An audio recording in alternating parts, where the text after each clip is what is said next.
എല്ലാ പ്രിയപ്പെട്ടവർക്കും ക്രിസ്തുവേശുവിൻ്റെ നിസ്തുല നാമത്തിൽ സ്നേഹവന്ദനം. ഇന്നത്തെ നമ്മുടെ ചിന്തയ്ക്കായി അപ്പോസ്തലപ്രവൃത്തികൾ 16-ാം അധ്യായം 6-ഉം 7-ഉം വാക്യങ്ങൾ വായിക്കട്ടെ. അപ്പോസ്തലപ്രവൃത്തികൾ 16-ന്റെ 6-ഉം 7-ഉം. അവർ ആസ്യയിൽ വചനം പ്രസംഗിക്കരുതെന്ന് പരിശുദ്ധാത്മാവ് വിലക്കുകയാൽ ഫ്രുഗ്യയിലും ഗലാത്യ ദേശത്തിലും കൂടി സഞ്ചരിച്ചു മിസ്യയിലെത്തി ബിഥുനയ്ക്ക് പോകുവാൻ ശ്രമിച്ചു. യേശുവിൻ്റെ ആത്മാവോ അവരെ സമ്മതിച്ചില്ല. കർത്താവിൻ്റെ പരിശുദ്ധ നാമം വാഴ്ത്തപ്പെടുമാറാകട്ടെ. അപ്പോസ്തലപ്രവൃത്തികൾ 16-ാം അധ്യായം പരിശുദ്ധാത്മാവിൻ്റെ വിലക്കുകളും ആഹ്വാനങ്ങളുമാണ്. സുവിശേഷം യൂറോപ്യൻ മണ്ണിൽ പ്രവേശിച്ച ചരിത്രമാണ് 16-ാം അധ്യായത്തിൻ്റെ ഉള്ളടക്കം.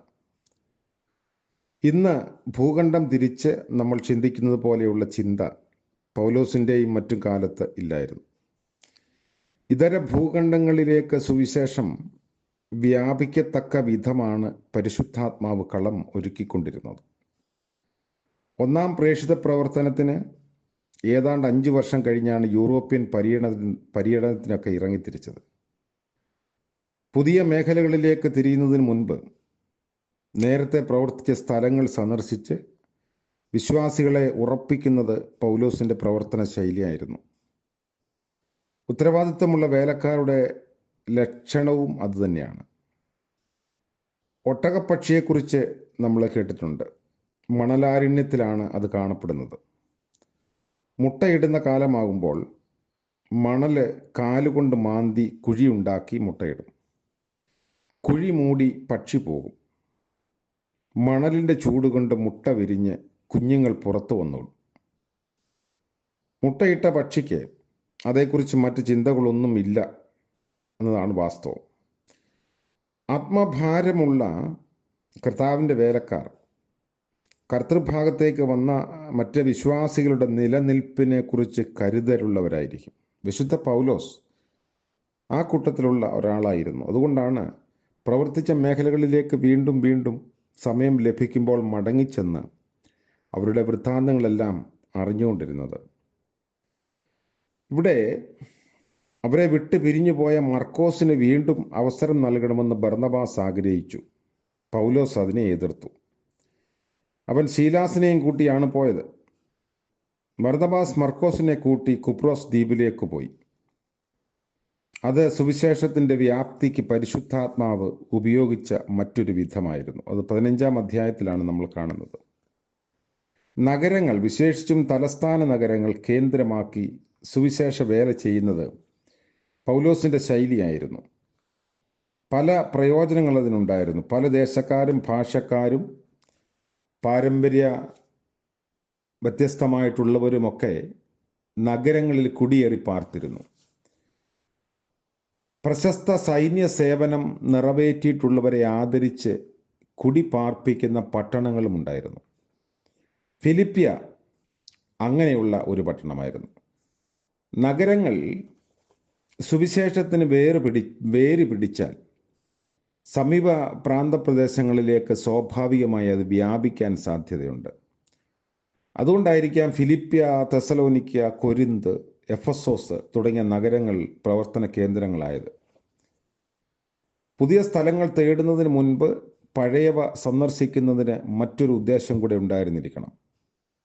വേലയിൽ സജീവ പങ്കാളിത്തം വഹിക്കാൻ തക്ക ആളുകളെ കണ്ടെത്താനും കഴിയും. സ്വന്തം അനുഭവം പങ്കുവയ്ക്കാനുള്ള താല്പര്യം അവർക്ക് കൂടും. അങ്ങനെയാണ് ലുസ്യയിൽ നിന്ന് തിമോത്തിയോസിനെ ലഭിച്ചത്. അവൻ പൗലോസിൻ്റെ അന്തം വരെ വിശ്വസ്ത കൂട്ടുവേലക്കാരനായി നിലനിന്നു. അപ്പോസ്തലപ്രവൃത്തി 16-ാം അധ്യായം നൽകുന്ന സന്ദേശങ്ങൾ പല രീതിയിൽ നമുക്ക് വേർതിരിക്കാം. ഒന്ന്, പരിശുദ്ധാത്മാവിൻ്റെ നിരോധനവും നിയോഗവുമാണ്.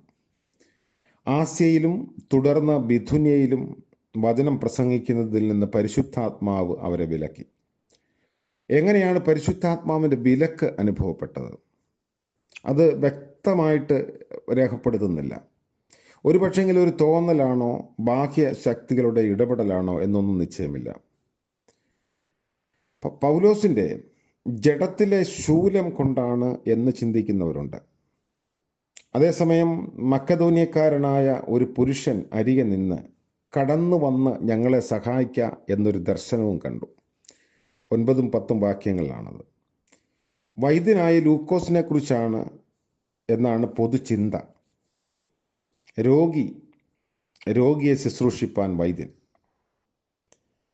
ഒരു ലോകരാഷ്ട്രം എന്നായിരുന്നു മഹാനായ അലക്സാണ്ടർ ചക്രവർത്തിയുടെ മോഹം.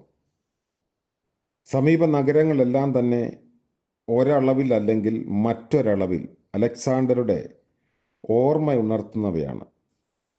ഉദാഹരണം പറഞ്ഞാൽ അലക്സാണ്ടർ ത്രോവാസ് എന്നാണ് അറിയപ്പെട്ടത്. അലക്സാണ്ടറുടെ പിതാവ് ഫിലിപ്പിൻ്റെ പേരിലാണ് ഫിലിപ്പ്യ. അലക്സാണ്ടറുടെ ലോകരാഷ്ട്ര മോഹം ലോകമെങ്ങും സുവിശേഷം എന്ന ദർശനം പൗലോസിനുണ്ടായി. ഇപ്പൊ രോഗവും പ്രതിസന്ധിയും അനേകരുടെ ജീവിതത്തിൽ പുതിയ വാതിൽ തുറന്നിട്ടുണ്ട്.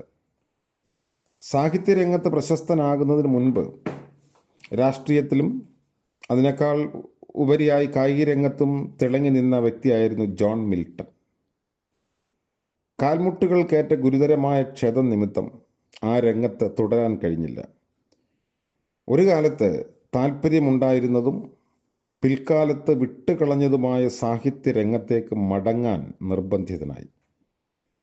അതിനുശേഷം രചിച്ച 2 സുപ്രസിദ്ധ കൃതികളാണ് പറുദീസ നഷ്ടവും പറുദീസ വീണ്ടെടുക്കലും.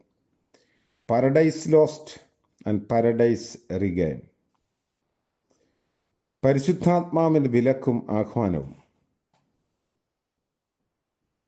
ഇത് ആദിമസഭയുടെ പ്രവർത്തന രംഗങ്ങളിൽ വളരെ ദൃശ്യമായി മനസ്സിലാക്കാവുന്ന ഒരു സംഗതിയാണ്. അതുകൊണ്ട് അപ്പോസ്തല പ്രവൃത്തിയെ പരിശുദ്ധാത്മാവിൻ്റെ പ്രവൃത്തി എന്ന് തിരുത്തി വായിക്കുന്ന വേദപഠിതാക്കളുണ്ട്. നമ്മുടെയൊക്കെ ജീവിതത്തിൽ പരിശുദ്ധാത്മാവിൻ്റെ നിയന്ത്രണവും നിയോഗവും ഓരോ സന്ദർഭങ്ങളിലും അനിവാര്യമായി ദൈവം നമുക്ക് നൽകുന്നു. നോ എന്ന് പറയേണ്ടുന്ന സ്ഥാനത്ത് നോ പറയാനുള്ള ധൈര്യം പരിശുദ്ധാത്മാവ് നമുക്ക് തരും. നമ്മൾ ആഗ്രഹിക്കുന്നൊരു കാര്യം വേണ്ട എന്ന് ദൈവവചനം നമ്മെ നിർബന്ധിക്കുകയാണെങ്കിൽ വേണ്ട എന്ന് തന്നെ വയ്ക്കേണ്ടി വരും. അത് അനുഗ്രഹത്തിന് മുഖാന്തരമാണ്. നമ്മൾ ആഗ്രഹിക്കാത്ത ഒരു കാര്യം അത് ചെയ്യണം എന്ന് ദൈവത്തിൻ്റെ ആത്മാവ് നമ്മളോട് പറഞ്ഞാൽ നിശ്ചയമായും അതിന് നമ്മെ തന്നെ വിട്ടുകൊടുക്കണം. എങ്കിലേ നമ്മൾ മുഖാന്തരം മറ്റുള്ളവർക്കും ഒരു അനുഗ്രഹം ഉണ്ടാകുകയുള്ളൂ. കർത്താവ് നമ്മളെ അനുഗ്രഹിക്കട്ടെ. തുടർന്ന ബാക്കി ചിന്തകൾ പങ്കുവയ്ക്കാം, പ്രാർത്ഥിക്കാം. കാരുണ്യവാനായ വാഴ്ത്തപ്പെട്ട ഞങ്ങളുടെ കർത്താവേ, സ്വർഗീയ പിതാവേ, മനോഹരമായ പുതിയ ദിനത്തിൻ്റെ പ്രഭാതത്തിനായി സ്തോത്രം ചെയ്യുന്നു. രാത്രിയിൽ ലഭിച്ച സുഖകരമായ നിദ്രയ്ക്കായും വിശ്രമത്തിനായും സ്തോത്രം. ഇന്നത്തെ പകൽക്കാല ജീവിതത്തിൽ മാറ്റമില്ലാത്ത അങ്ങയുടെ കരുണയും കൃപയും കൂടി ഞങ്ങളെ നടത്തണമേ. ഞങ്ങൾ ചെയ്യരുതാത്ത കാര്യങ്ങൾ ചെയ്യാതിരിക്കാനുള്ള വിലക്കും ചെയ്യേണ്ടുന്നത് ചെയ്യുവാനുള്ള ഉത്സാഹവും നൽകി ഇന്നത്തെ പകലിൽ കർത്താവെ ഞങ്ങളെ നയിക്കണമേ. ഞങ്ങളുടെ സകല ആവശ്യങ്ങളും ദൈവം മുൻപാകെ സമർപ്പിക്കുന്നു. ഇന്ന് ജന്മദിനം ആഘോഷിക്കുന്ന പ്രിയപ്പെട്ടവർക്ക് വേണ്ടിയും വിവാഹ വാർഷികം ആഘോഷിക്കുന്നവർക്ക് വേണ്ടി പ്രത്യേകമായി പ്രാർത്ഥിക്കുന്നു. അനുഗ്രഹത്തിൻ്റെയും നന്മയുടെയും പുതിയ ആലോചനകളുടെയും വഴിയിലൂടെ നടത്തിക്കൊള്ളണമേ. യേശു മശീഹ മുഖാന്തരം ഞങ്ങളുടെ പ്രാർത്ഥന കൃപയോടെ കേൾക്കുമാറാകണമേ. ആമേൻ. സകല ബുദ്ധിയെയും കവിയുന്ന ദൈവിക സമാധാനവും അനുഗ്രഹവും കൃപയും നാം എല്ലാവരോടും കൂടെ ഇന്നും എന്നേക്കും ഉണ്ടായിരിക്കുമാറാകട്ടെ. ആമേൻ.